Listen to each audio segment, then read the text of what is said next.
the voice of reason. Once upon a time, there was a happy town full of happy people. Its houses grew over the countryside like hairs on a man's back, and its fields spread out like a beautiful woman's hair. The town had no borders, and neither did the fields and cattle houses that spread out from it. The people took their pitchforks in hand and worked the land, sharing the food they produced.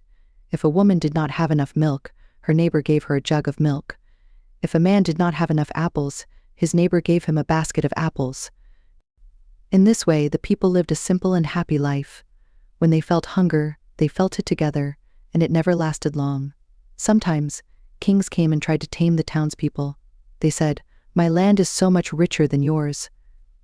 Come and work my land for 10 days a year. I will give you part of the food you make, and when bandits come from the woods, I will protect you." But the people did not listen. Why should they work for a king and only get half of the food they made? And they did not need his protection. Whenever bandits came, they took their pitchforks in hand and defended the town themselves.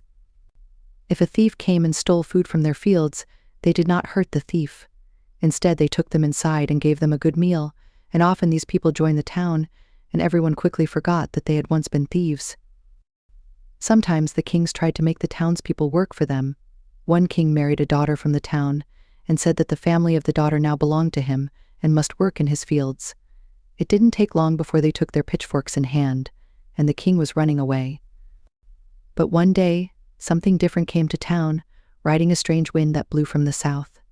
If you saw it, you would ignore it, because it only looked like a leaf.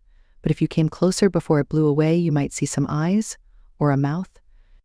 It was difficult to really see it, because it moved so quickly, and it showed a slightly different shape to everyone it spoke to. When it first came to the townspeople, they ignored it. They were no strangers to magic, of course. They used magic to help their food grow, to see into the future, and to help sick people recover. But this was a kind of magic they had never seen before, and it could mean nothing good, so they continued to ignore it. The leaf flew around town.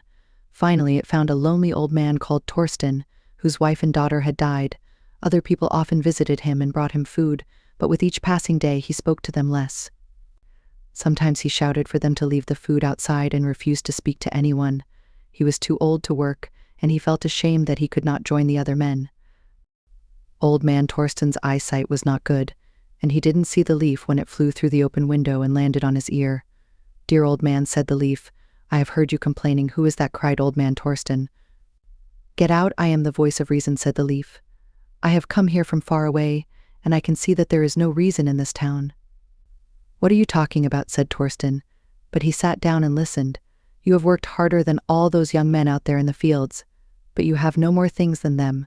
Your house is no larger than theirs, and you do not own the land outside it." The old man did not understand.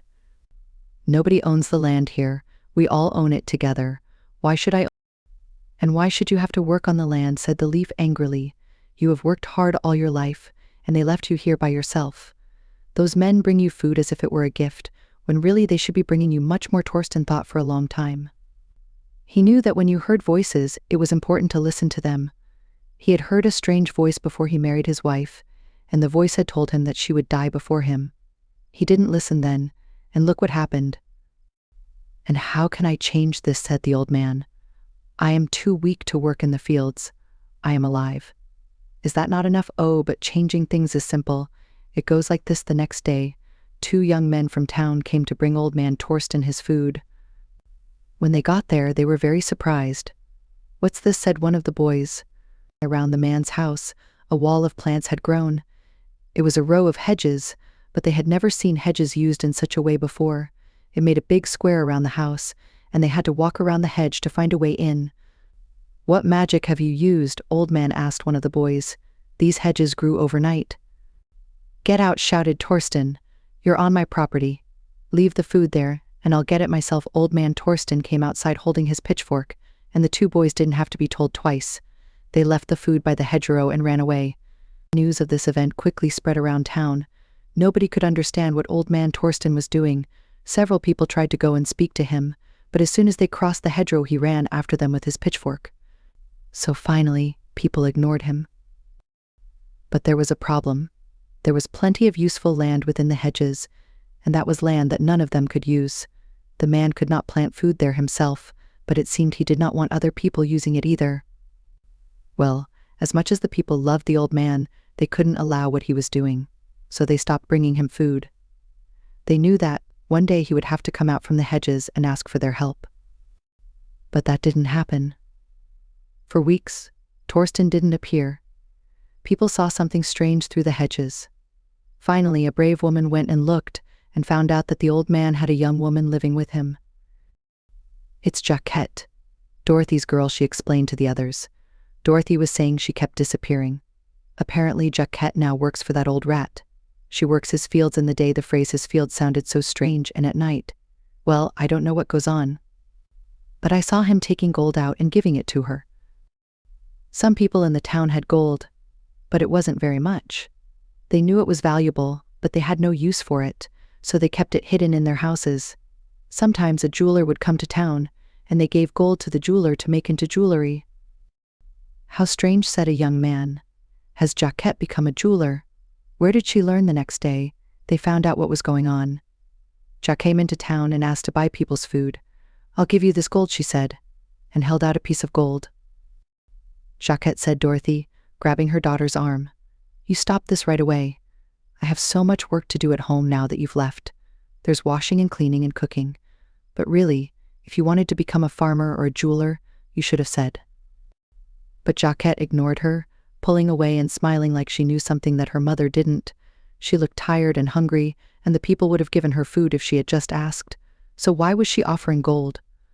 Still, they felt sorry for her, and some of them thought if they took her gold she might return home, so they took the gold and gave her food. "So the old man was right," she said, and laughed, taking all the food with her back to the old man's house. "Something's not right about that girl," muttered Dorothy. She was always difficult, but never like this. Over the next few months, a strong wind blew, and many leaves flew about. They landed on walls, on the ground, and sometimes they landed on people's faces. Strange voices blew about in the wind, and nobody knew where they came from. A couple, who lived on the edge of town, were the next to plant hedges around their house. They took even more land than Torsten. "We have 3 children," they said, when people asked what they were doing. "They can work all this land. We need this land. It's our property now." And so more and more people planted hedges, because they were worried they would have no land to work on. And when there wasn't enough food, instead of asking their neighbors, as they had in the past, people took out their gold pieces and used them to buy food from their neighbors. Of course, there were people in town who did not like this system. They spoke of strange voices and said that they were acting like those stupid kings who tried to tame them. But people ignored them, because winter was coming soon and they were worried about their own food. Anyway, if someone needed it, they could always ask their neighbors for food, couldn't they? But you would only do that if you were really hungry. The winter came, and the people sat inside and ate the food from their own fields. It felt good to be eating food that belonged to them, but they did not have as much food as before, and they could not invite their neighbors round in case they didn't have as much food as them. Some families could not eat all the food they had, and they had to give it to the animals or let it go bad. With the cold weather, the people's attitudes also turned cold. Before, there had been celebrations all year round. The people had danced in the fields and sung songs to the growing food. Now, with all the hedges, they could only dance on their own property. On Christmas Day, the people sang inside, trapped by wood and hedges, so their neighbors didn't hear. The biggest change came in the spring. One day, the people came outside and found a man hanging from a tree in the center of town. "I hanged him myself," said old man Torsten coldly. Now that his neighbors had become like him, he did not hide in his house anymore. He walked around town with pride, and some could not look out of their windows because Torsten's cruel smile filled them with fear. "I found him stealing my food in the night, but we've never done things this way," said the townspeople. "We give food to those who need it, but it's my food," said Torsten. "My fields. It has been a long, difficult winter. You understand. You sat at your table, just like me, and you saw how little there was to eat, and if there was enough food, why should he have it? He did not work the fields that grew it. He who would give this man their food, when their own table was empty, stepped forward." The people thought, and they realized that none of them wanted to give the man their food. Torsten was right. This man should have planted more carefully, worked harder, made the difficult decisions that are necessary to survive. It was his own fault that he died. In summer, a king came to town, and it was not difficult for him to tame the townspeople. They already obeyed the words of leaves and hedges. Why not a king? The king not only promised to protect them from bandits and thieves, but to punish the thieves with hanging. Now, the people did not even have to get the blood on their own hands. And wasn't it fun for the children to see a hanging every now and then? All the king needed was a few days of work from each person. And so, in this way, reason left the town and progress came in. The townspeople learned the importance of planting hedges, trading with gold, and obeying men with nice clothes. When the people held their pitchforks, they used them to farm, never to fight. They were proud that they could plant their own food on their own property. But with the work they did for the king, it was his property that grew the largest, and it was his stomach that grew the fullest. By the time the townspeople realized this, it was already too late. Of course, there were always those who would not obey. But as the years grew older and the winds blew crueler, they were pulled out of the ground and hanged. Some say that one day autumn will come. The leaves that speak lies will fall from the trees and join the land again. They will eat the bones of hanged men, and a new kind of flower will grow. And when a hand comes to pick the flower, to make it mine instead of ours, the flower will say, "No,